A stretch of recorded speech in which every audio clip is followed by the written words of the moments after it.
I remember this story about these two friends working in a fast food chain, and they have some orders of hamburgers during those times. So yung ginagawa ng isang crew is maglagay ng tinapay dun sa ibabaw ng table, and immediately give it to the person wrapping the sandwich. Tapos yung nagre-wrap ng sandwich, binibigay kaagad sa counter. So paulit-ulit nilang ginagawa yon. Nagtaka na ngayon yung manager, bakit ganun yung ginagawa? Okay, so nagtanong siya, bakit you are just preparing the bread tapos nirarap nyo na kagad sa wrapper, then give it to the counter immediately without putting the patty or the lettuce and even the tomatoes. So nag-reason out yung dalawa, sabi nila, sir, kasi ang work ko lang is maglagay ng tinapay sa table, ayusin yan, and then ang work niya is i-wrap yung sandwich and ibigay sa counter.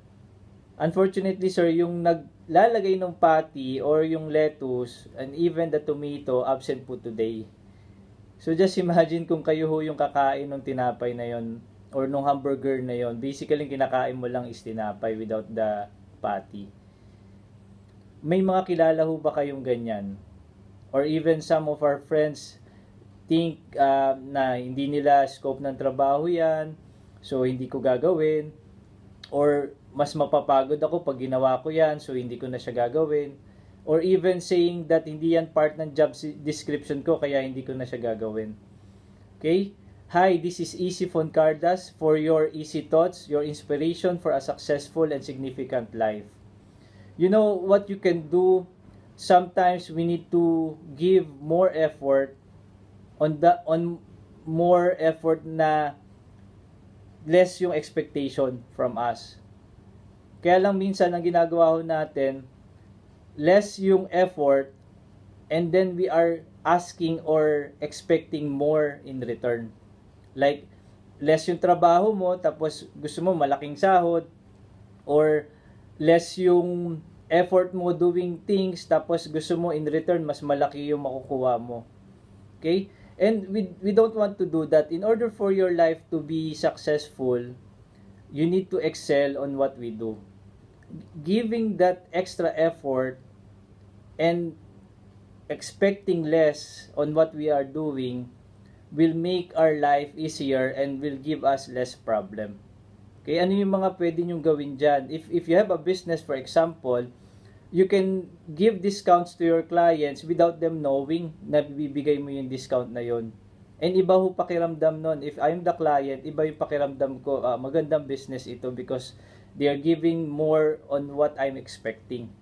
Or for example, if you have some documents to be delivered, okay, give it for free for them, the courier cost. No need for you to ask for that money, just sending the documents. Okay, I remember this one time, a bookstore, I normally visit to buy books, give me an additional discount without me knowing it. And iba ho yung pakiramdam.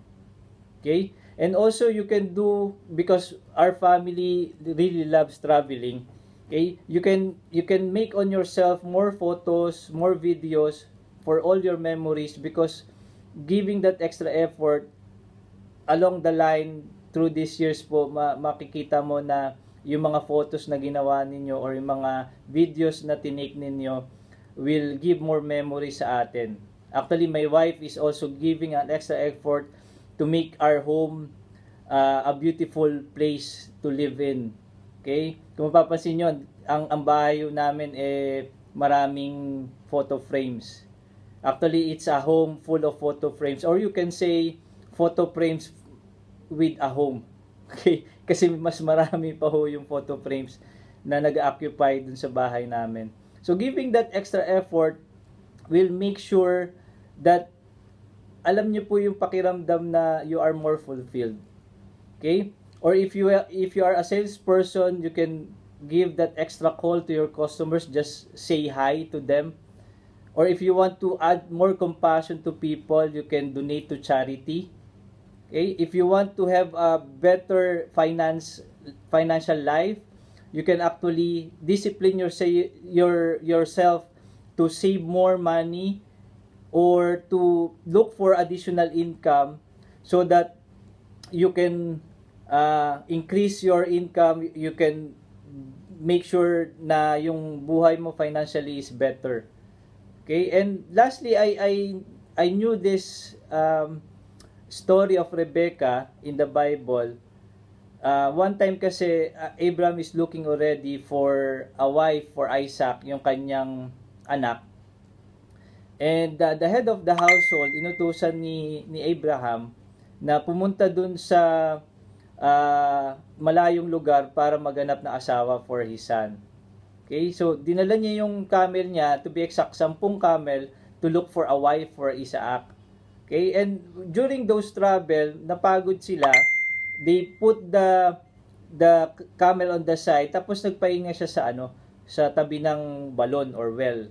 So nagkataon naglabasan na yung mga babae doing the household chores. Isa dun si Rebecca fetching water on the well.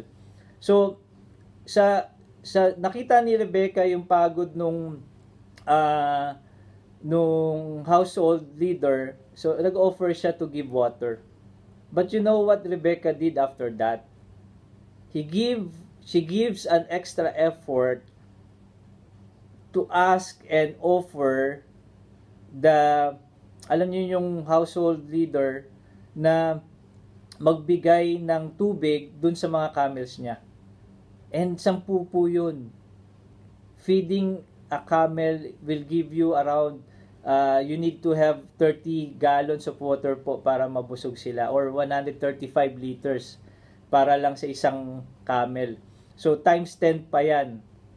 So just imagine the effort that Rebecca will give para lang masolusyonan or mabigay yung offer na yon. Okay, because that Rebecca is giving more effort than expecting less dun sa expectation ng household leader na yan. Okay? And alam niyo po, if you do that to your social life, to our relationships, to your boss, giving more effort dun sa binigay sa'yo, or doing that other things na hindi niya in-expect na gagawin mo to excel on what you do. Alam niyo po yung nangyari kay Rebecca, nakilala at napangasawa niya si Isaac. And if you do that in our job, in our relationships with God, giving that extra effort, with our health, with our finances, okay, soon darating po yung time na makikita mo or matatanggap mo yung sarili mong Isaac sa buhay mo. Okay? So with this is Easy Foncardas again for your easy thoughts, your inspiration for successful yet significant life.